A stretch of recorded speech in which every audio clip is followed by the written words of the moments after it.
All right. Good morning, Doug. We are here today with Friday Q&A.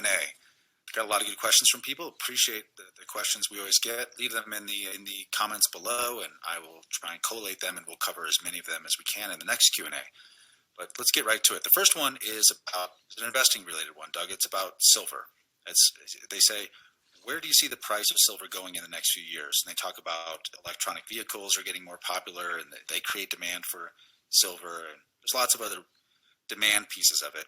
But what are your thoughts on the price of silver and the demand for silver going forward?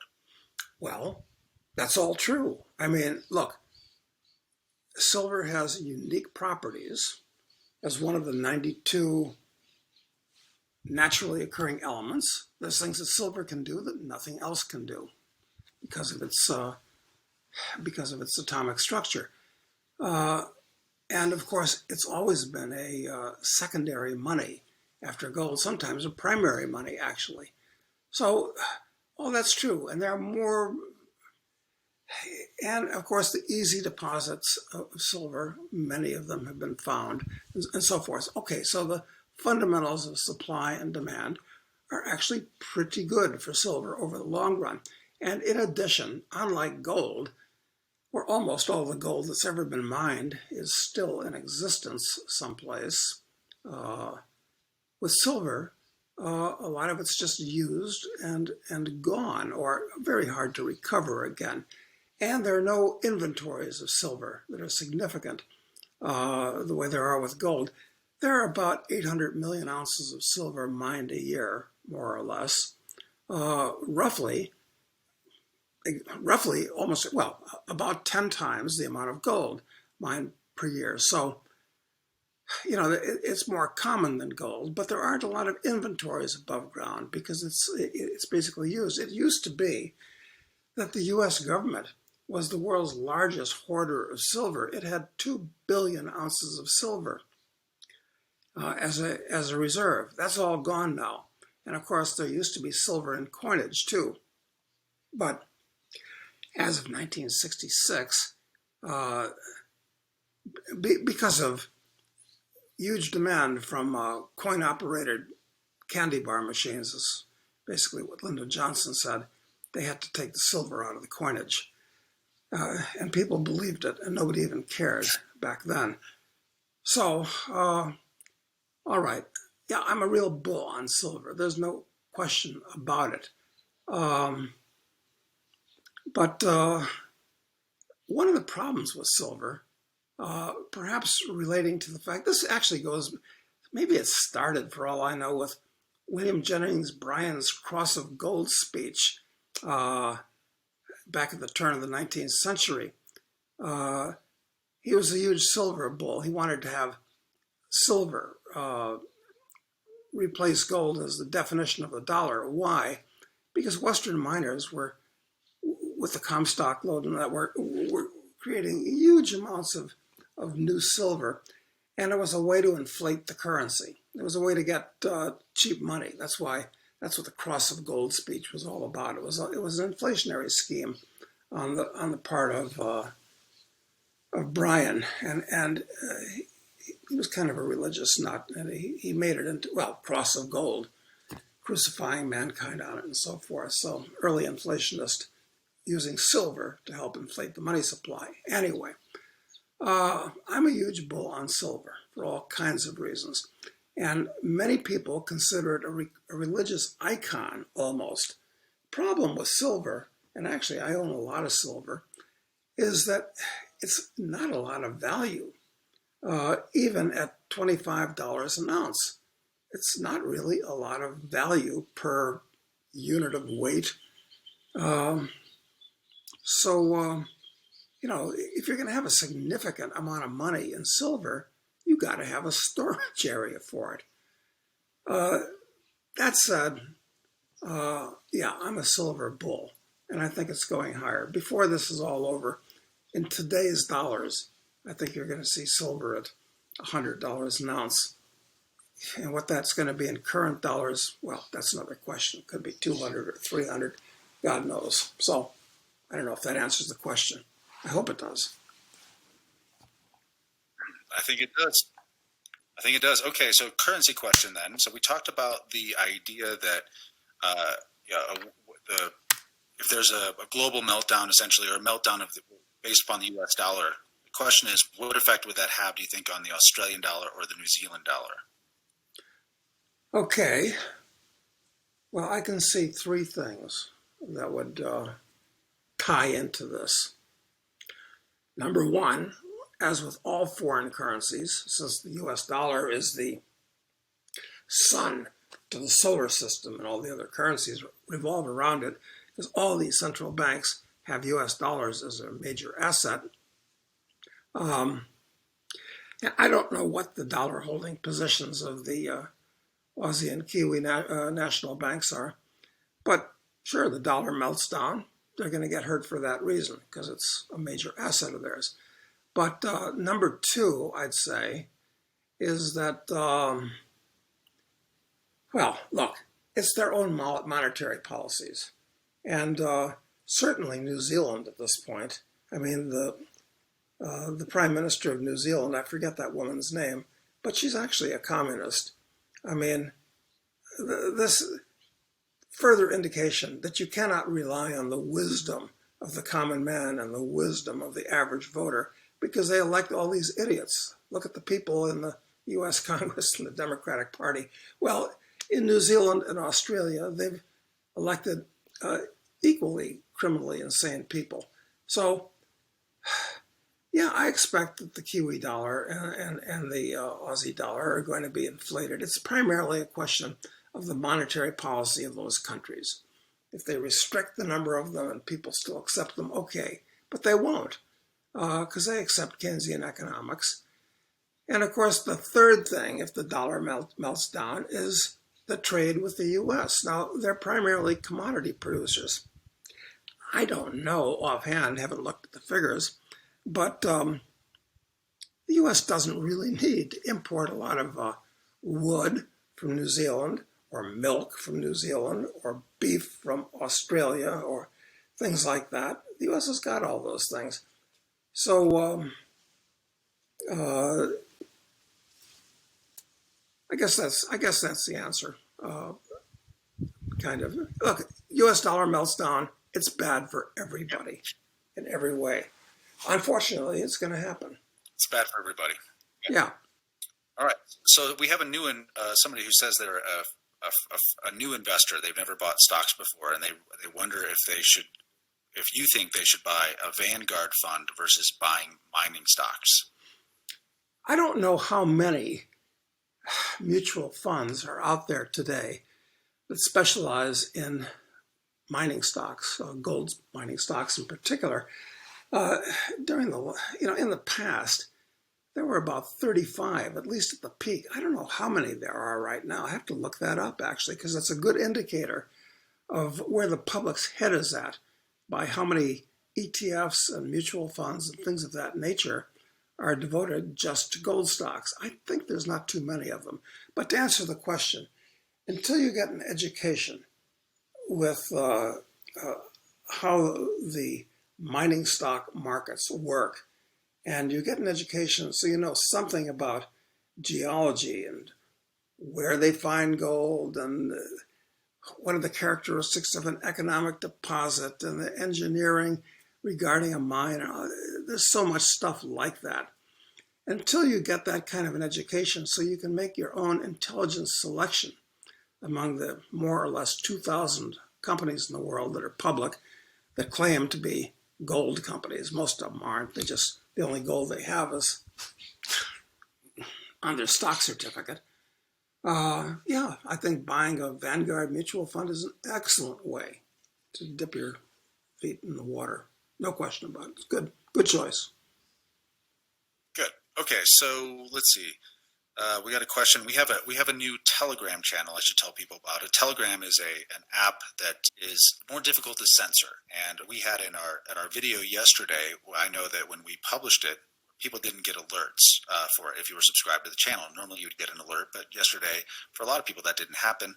So we're worried that who knows how long we'll be allowed to be on YouTube with these things. So we did set up this Telegram channel for just communication with people. I encourage you to go there. It's just You can find the link in the description to join the Telegram channel. But we have a question from there, and he says, during these high inflation eras and crack up boom type situations, what tends to happen with taxation? Yeah, that is an astute question, because let's suppose that the value of your house goes from $100,000 to $1 million because assets are just being driven to the moon. But then you either want to sell it for any reason, or maybe you have to sell it because that's your major source of capital and you just need it.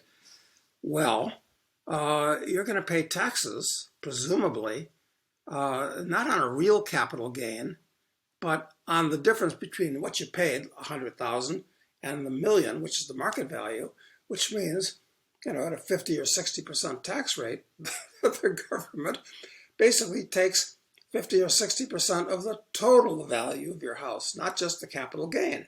So this is high levels of inflation in a society that's got the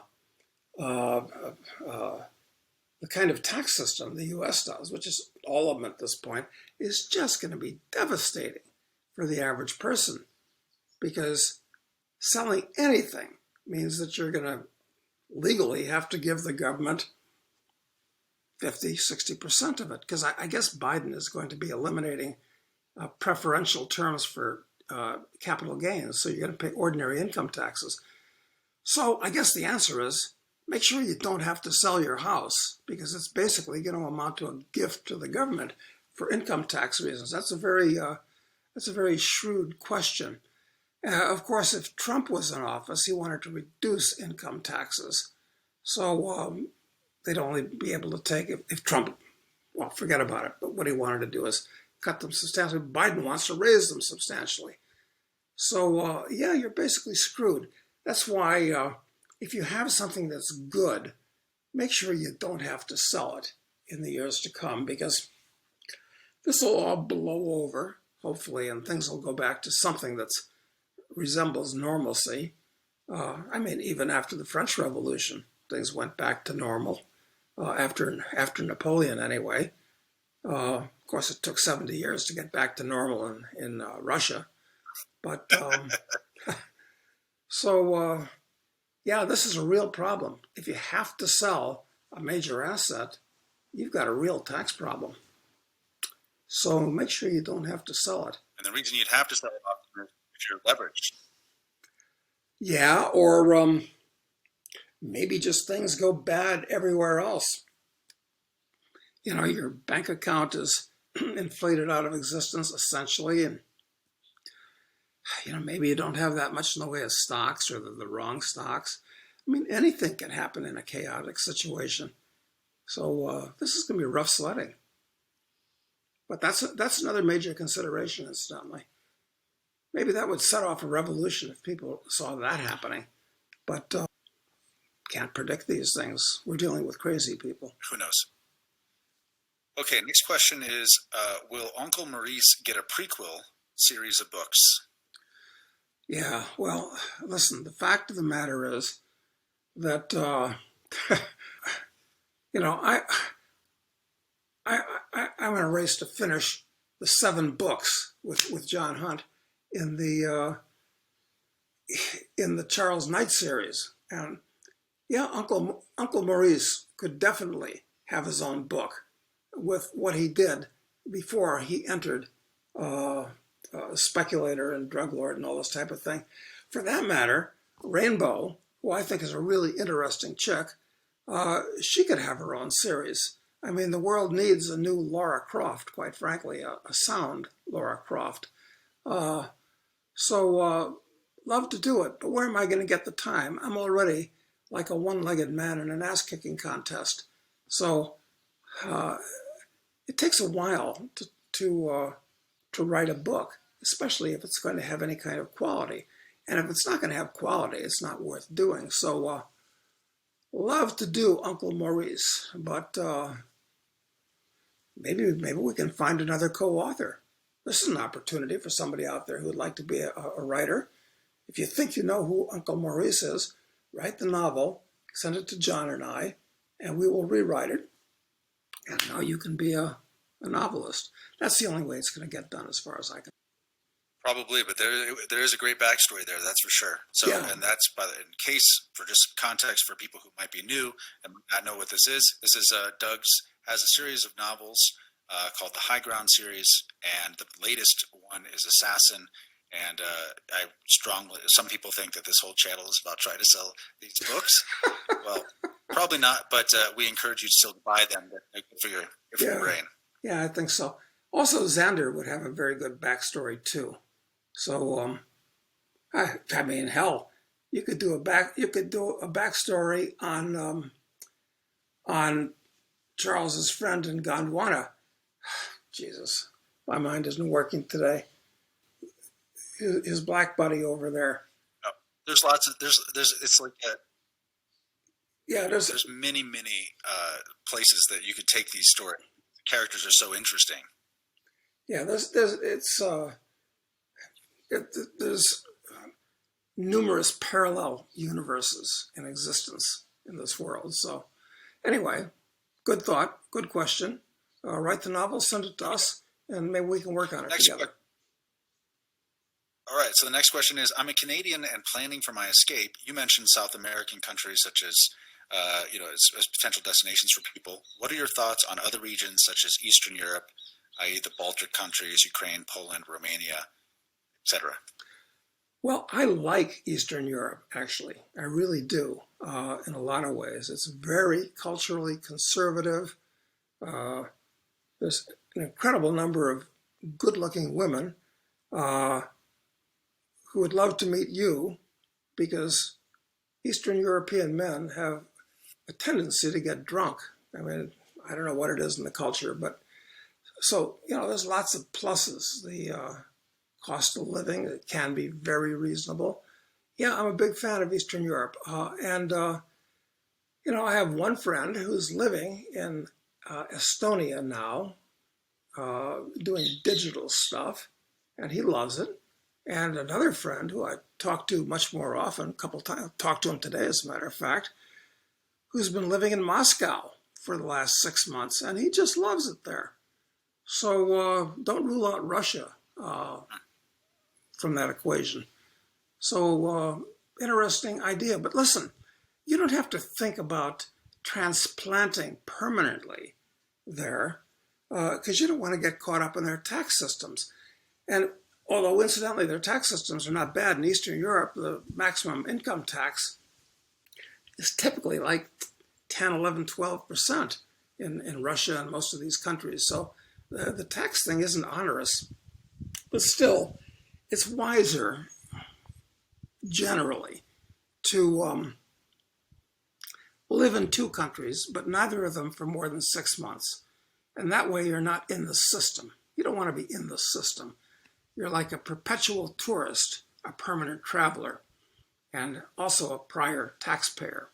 So think in terms of being a PT when you think of moving abroad, including Eastern Europe. Right, and the easiest thing is just to go there and spend some time. If you can get there now, just spend some time there, and you'll see for yourself whether or not the place appeals to you, whether or not the culture appeals to you, whether or not the government situation appeals to you. But you got to try these things out. There's nothing you can't on paper sort of pencil out where the right place is. You got to be there to see it, which is harder now today. I understand. Yeah, and absolutely good advice. That's correct. Okay, so let's see. Next question is. Sorry, I lost my spot here. Doug, do you have a position or an opinion on the Chinese corporate bond defaults? Well, China, I understand. I used to live in Hong Kong for years and traveled to China any number of times. But you can't watch the whole world effectively. One thing that I do understand is that China is very, very deeply in debt. I'm not so worried about Chinese bonds floated by state-owned enterprises or entirely private companies. That's one thing. What I'm worried about is the bank debt in China, because the party has used Chinese banks to lend depositors money for politically favored enterprises. And if the Chinese banks go bankrupt and Mrs. Wong, who's been saving, 20, 30, 50% of her income and putting it in the bank for years, taking some out to speculate in the stock market more and more, and buy real estate. It's another thing that she does. But if she can't get her money out of the bank, they're going to have a revolution on their hands. They're not immune from that.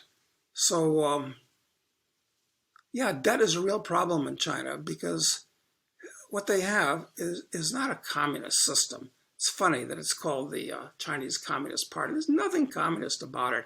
It's just a scam for the people that are members of it to live high off the hog. It has nothing to do with communism at all. Marx absolutely wouldn't recognize it. It's not even socialist because the means of production aren't owned by the state in most cases. There are state-owned enterprises that are run kind of like the post office or Amtrak. They still have those. Well, we do too. And of course, they have private companies, which, some are favored by the state, and high government officials encourage the banks to lend the money. So, there's a huge amount of debt of all kinds in China because it's a classic fascist system. Using Mussolini's definition, remember, where corporate and state enterprises are put together. I mean, the Chinese are not stupid. They realize that communism absolutely doesn't work as an economic system or anything else. So they've correctly adopted a fascist system, such as we have in the US. Very much the same thing, except it's more centrally controlled. The party is very important there. Well, the way the Democratic Party is becoming very important here. But the answer to the question is everything could collapse in China and they could have a revolution. And then I don't know what's going to happen. I think the country could break up. They could go back to warlords like they had in the 20s. Apparently possible. So I guess that's the answer. Yeah, I think the situation in China is more fragile than people realize. Yes, it is. Yeah. I think it is. Okay, so did you see the news that the governor of New Jersey took all of the 168K of the gym owner who opened back up and is in the midst of lawsuits? Yeah, I saw that. Did you see that news? I saw that. That is just unbelievable, and it shows. And this is not the IRS, which has long been able to do basically whatever they want, and it's not even a question of lawsuits or confiscations where cops pull you over and they what is that called, Matt? Where they see your car as being Civil asset forfeiture. Civil asset forfeiture. Where actually the amount of civil asset forfeitures now are greater than the amount of actual thefts by burglars and muggers and people like that. So the government is actually stealing more things from citizens than actual burglars and other thieves are, which is an incredible thing, but it's true. So this is actually a little bit different. This is a state government doing that. And of course, New Jersey has long had a well-deserved reputation for being one of the most corrupt states in the country. Like with that governor they had, Corsi, and, long story. But it's MF Global, right? MF Global. Right? Precisely. First time in history that a clearing member of a commodity exchange and people actually lost money.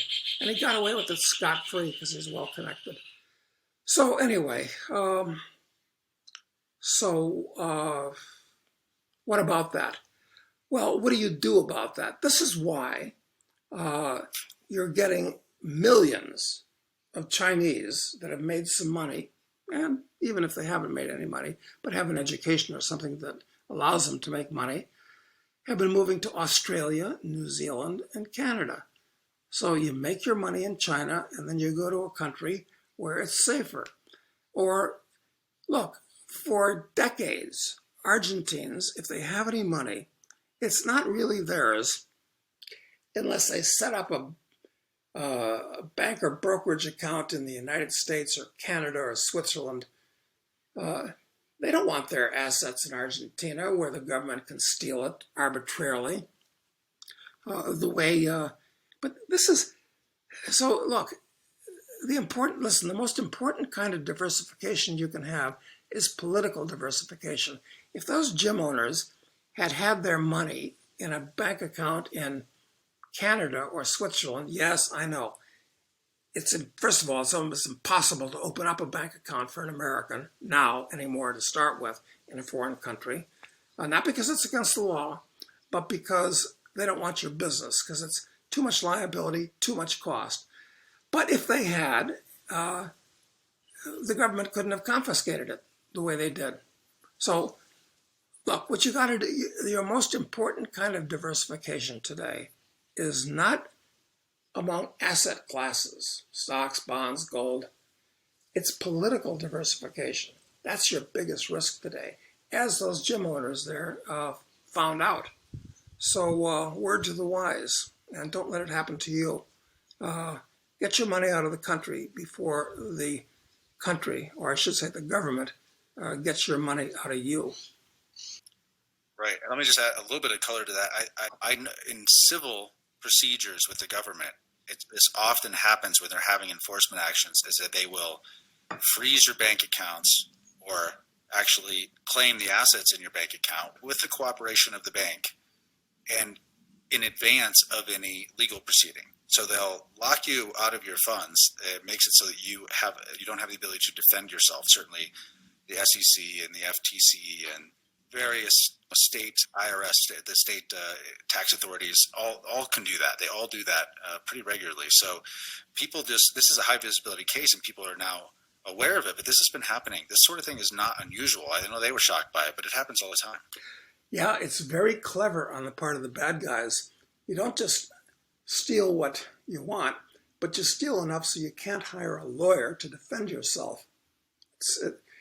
It's just amazing. I mean, America's political class is turning wholesale into a criminal class.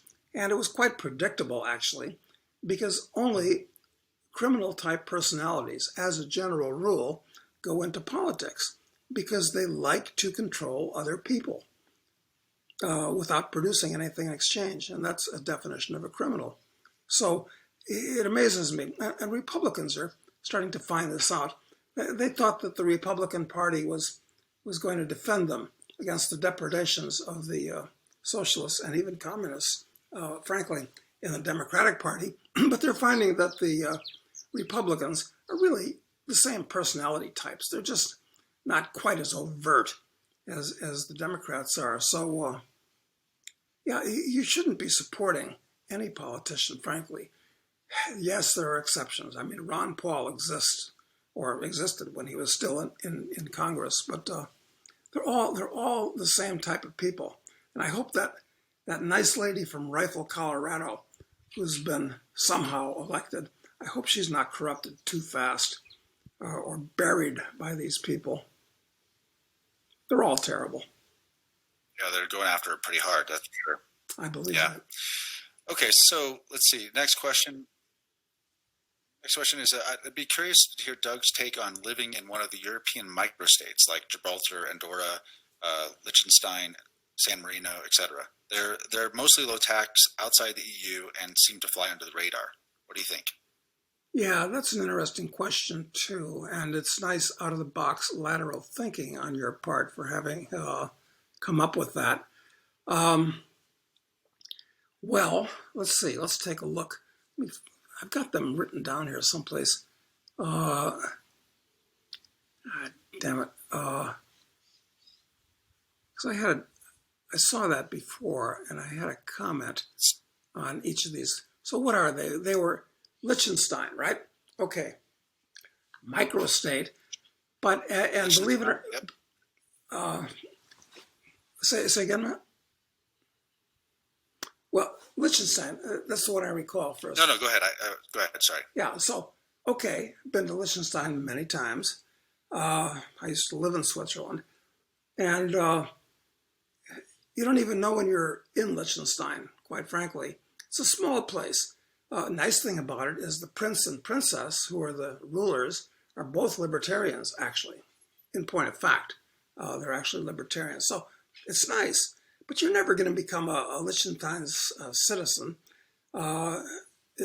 It's practically impossible for lots of reasons. So, and it's really part of Switzerland for practical purposes. So, what was the second one on the list? Monaco? Andorra. Never been to Andorra. Nice little country on the border between France and Spain in the Pyrenees Mountains. I understand it's quite nice with many advantages, but can't comment much about it. You're not going to become an Andorran either. What's the next one? Monaco, was it? Yeah, Gibraltar. Now, see, Gibraltar's problematical because it's a British overseas territory. That's good. But it's going to take you a long time, if ever, to become a British citizen with a Gibraltar endorsed passport. And the problem with Gibraltar is that once you live there, if you're going to go anywhere, you have to go through Spain. But the Spanish think they own Gibraltar. And half the time, it's unpredictable when the Spanish get a bee in their bonnet about this. You've got to, the Spanish make it very hard to get from Gibraltar into Spain. Long lines with the cars and all this type of thing. So it's kind of inconvenient to live there. Otherwise, it's just a little British city. So I don't know. I don't know if I'd recommend that as being practical. What was the next one? San Marino was the last one. San Marino. Well, I've been to San Marino, and like Liechtenstein, you don't even know you're there when you're there. So, I don't know. I guess if you contacted the prince, because I think it is a prince that runs the place, you got to remember that 150 years ago, all of Italy was places like San Marino. I mean, it was full of principalities. It might work, and for practical purposes, you're in Italy. There's no border controls or anything like that. And you missed one, Monaco. That's possible, and nice, but ultra double expensive.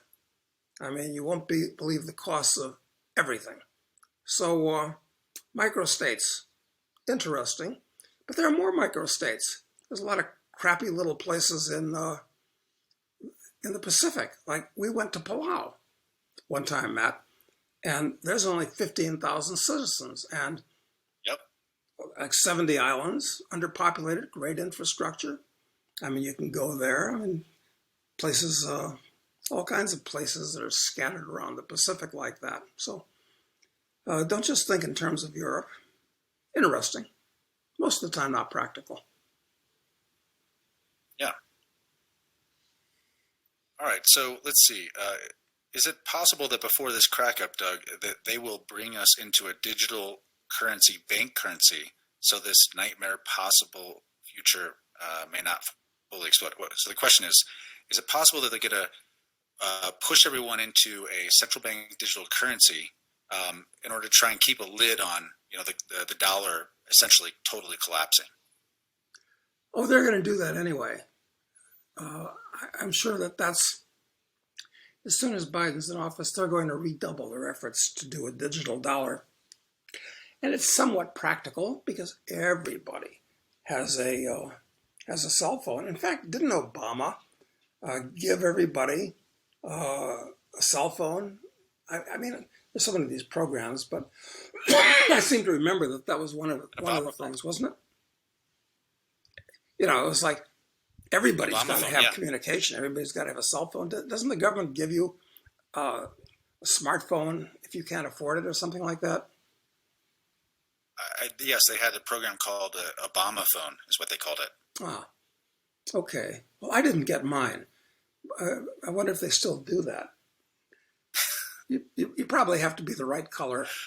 I don't know. I have no idea. I don't either. But yeah, sure. Listen, the digital dollar is going to be super devastating. Once they have a digital dollar,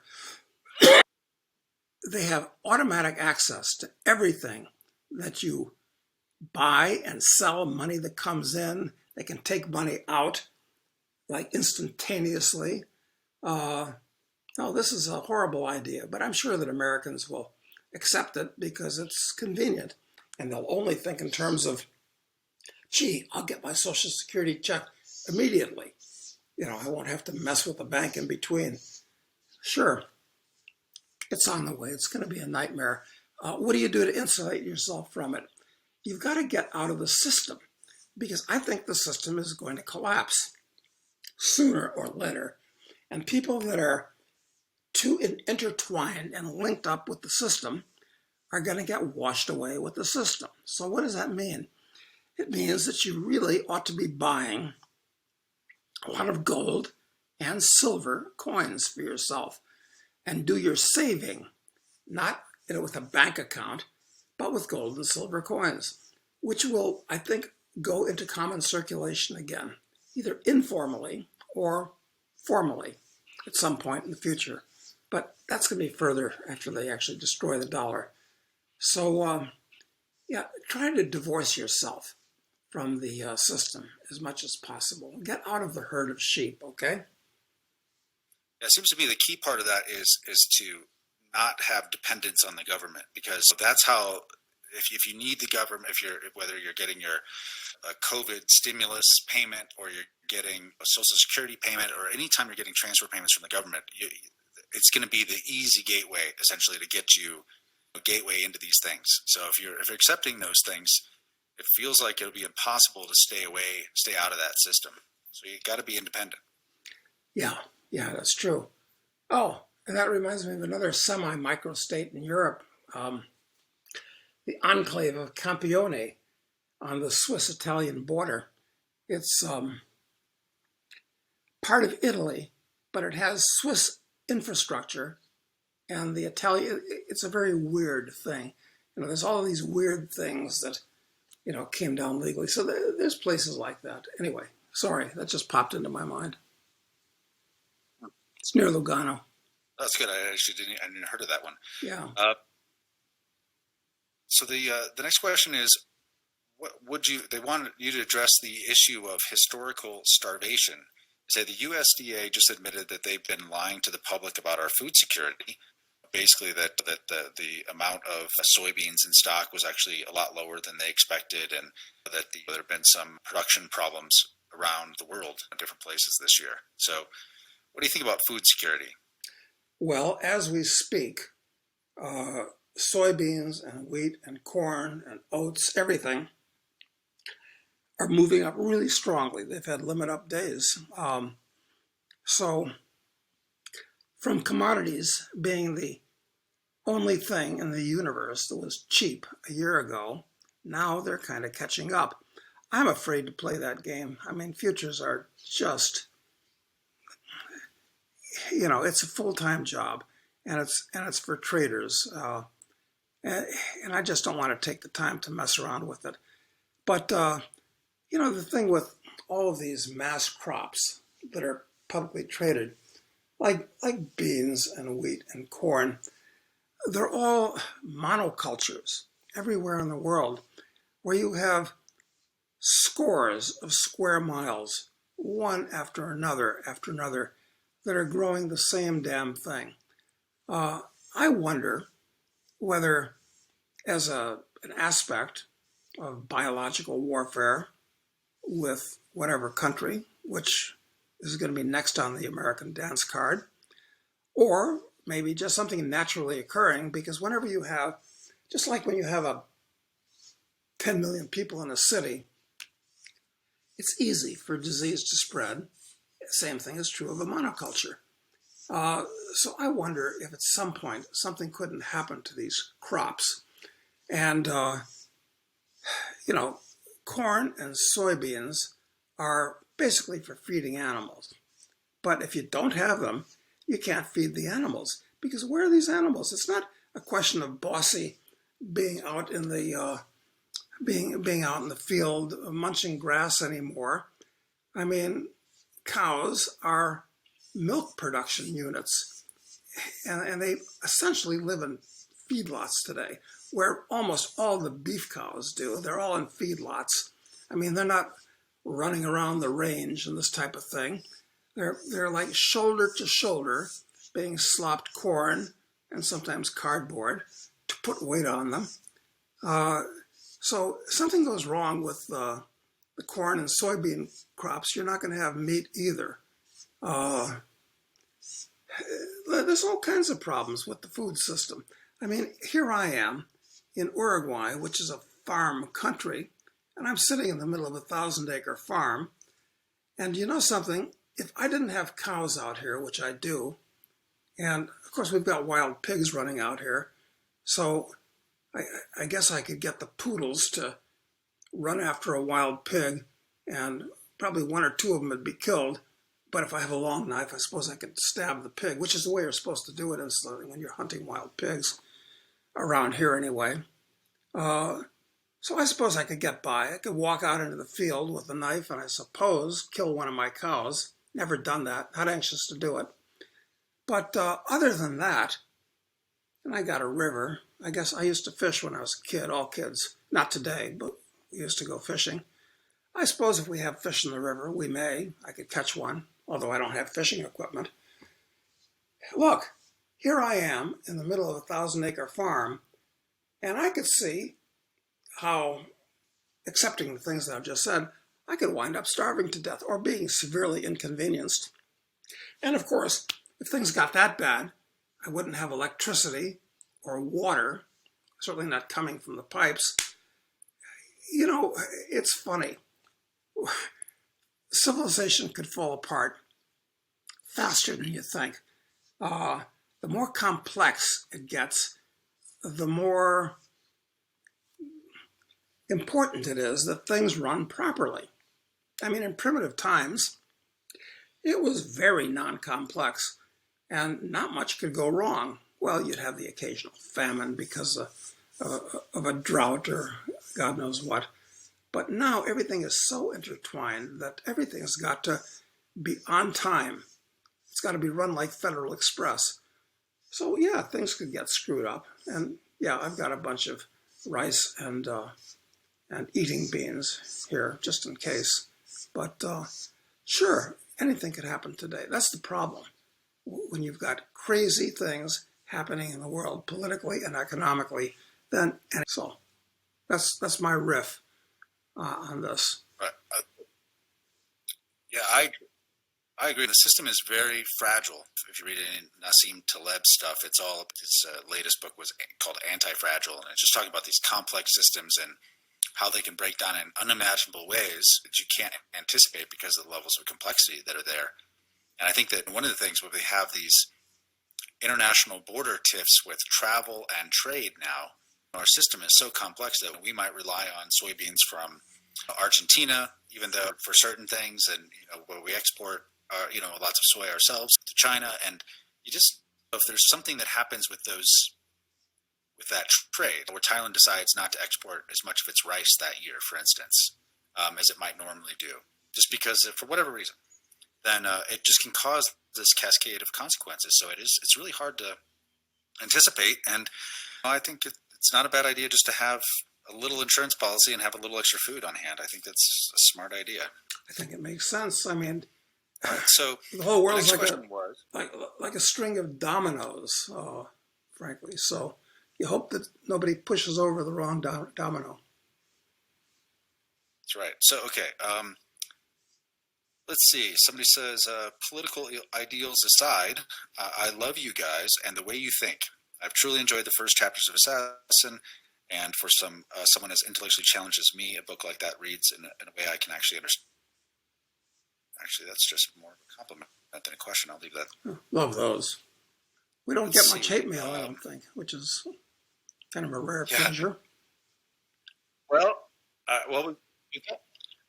we get hate mail about Bitcoin, because people feel like that being pro Bitcoin means you're anti-gold for some reason, and I think that's fundamentally it. So we get some hate mail for Bitcoin.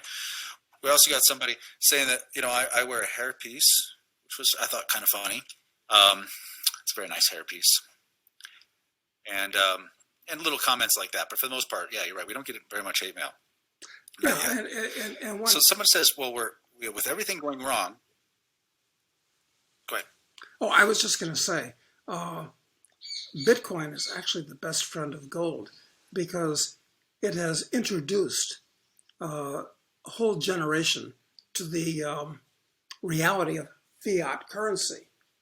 I mean, nobody ever called the dollar a fiat currency before. I mean, it was just Austrians and hard money people that recognized the dollar was a fiat currency. But now, people that own Bitcoin, generally younger people, understand the dollar is a fiat currency. So it's helped them to explore actual economics.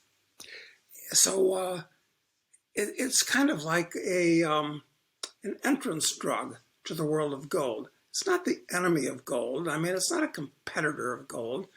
They're compatriots. They walk together in much the way the gold and silver walk together, kind of. So don't get emotional about these things, because when you get emotional about them, you're going to start making mistakes. I mean, it's not an ideological statement primarily. It's an investment. Yes, it can be an ideological statement, but that's a different book, okay? And don't mix the pages of those two books up. Understand which is which. So. Yeah, I agree with that 100%. So someone says, with everything going on in the world and now that the left have power, they say, can we call this an actual crisis? And therefore, should the next conversation be surviving, thriving, and profiting from this crisis? Say that they have their own thoughts on what one could do for crisis investing in 2021, but they'd like to hear your thoughts on that.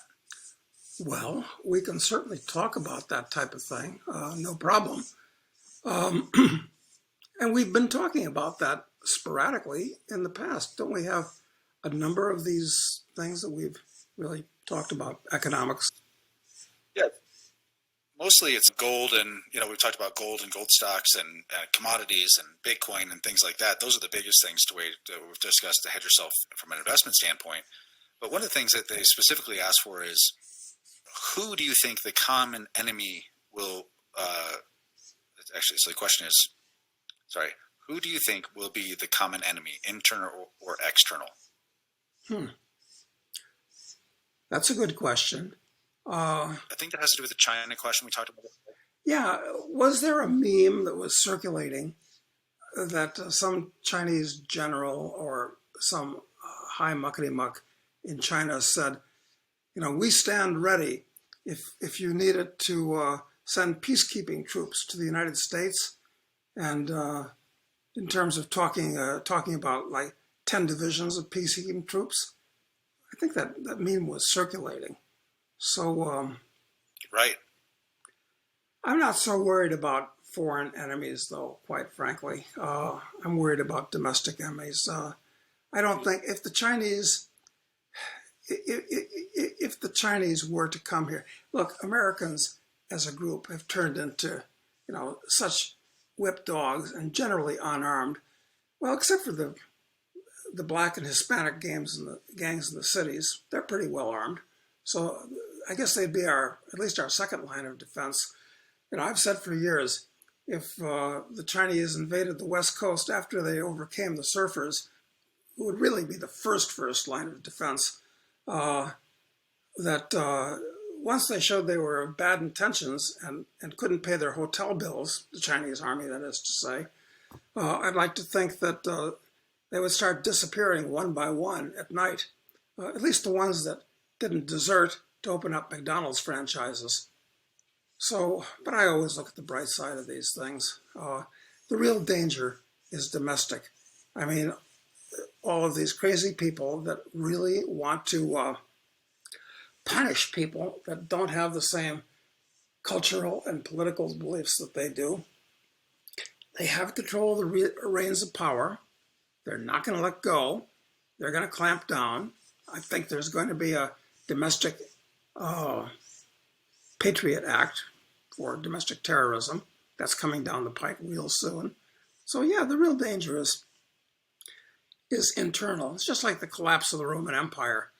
Yes, I mean the barbarian invasion but the barbarian invasions never would have succeeded if Rome hadn't already collapsed, which it had, in point of fact. It's the same thing here. Yeah, sure, we've got this fantastic military with all these high-tech toys, but they're basically junk. They're basically junk. They're going to have a limited role in World War III when it comes. Pretty useless, frankly. Yeah, it's domestic is the problem.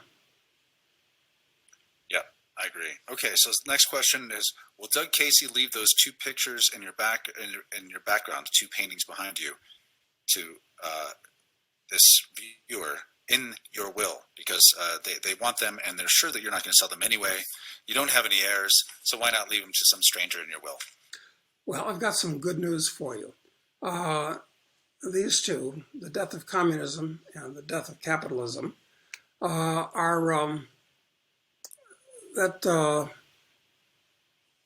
done by an artist named Bedard. I bought them. They're prints, editions of 450 each, signed. I bought them 30 years ago, and I suspect if you went on the internet and you use those titles with Bedard, you might find somebody that has them, that are selling them. But, I mean, I don't know where they're going to go when I shed this mortal coil. I don't even know where I'm going to go when I shed this mortal coil. So how can I know where the ducks are going to go? All right. Let's see. That's it. Actually, looks like most of the other questions I have are compliments. They're not questions here. There was one more that I had that I sent you late this morning that had to do with here's the question. So, shouldn't peaceful, decent people be better off once they recognize all these things, using their time and energy pursuing resources for themselves rather than becoming economic or philosophical scholars? For example, libertarians and volunteerists tend to be smart people using all their time and energy to study Austrian economics. They know everything about the market except how to operate and succeed in it. Shouldn't there be more focus by them on the creation of value and promoting businesses and entrepreneurship, doing things instead of studying? Absolutely and totally true. For many years, I have complained about the fact that libertarians know all about economics, but they don't have any money. Look, libertarians, unfortunately, tend to be ideologues. I'm a libertarian. I understand this. It's much like that joke about Karl Marx. So, Karl never had any money that Engels didn't basically just give him. He was sponging off of Engels, basically. So the joke is Mrs. Marx comes up to Karl and says, "Karl, stop writing about capital and get some of it." And that's the problem that libertarians have, the same as communist ideologues have. So yes, you're absolutely correct. I mean, don't just talk the talk, walk the walk. And this is why Bitcoin, which was very big in the libertarian community, was the best thing that's ever happened to libertarians from a financial point of view, because some of them got lucky. Whether they can keep their money is a different question, because they didn't earn it easily. It was like a windfall, an inheritance, and we know what happens to most people that inherit money that have done nothing to deserve it. Yes, you're absolutely correct. So I don't know I don't know what to do about it, but tell libertarians to broaden their interests into the real world as opposed to the intellectual and academic world, where incidentally they're treated like poison and are unwanted.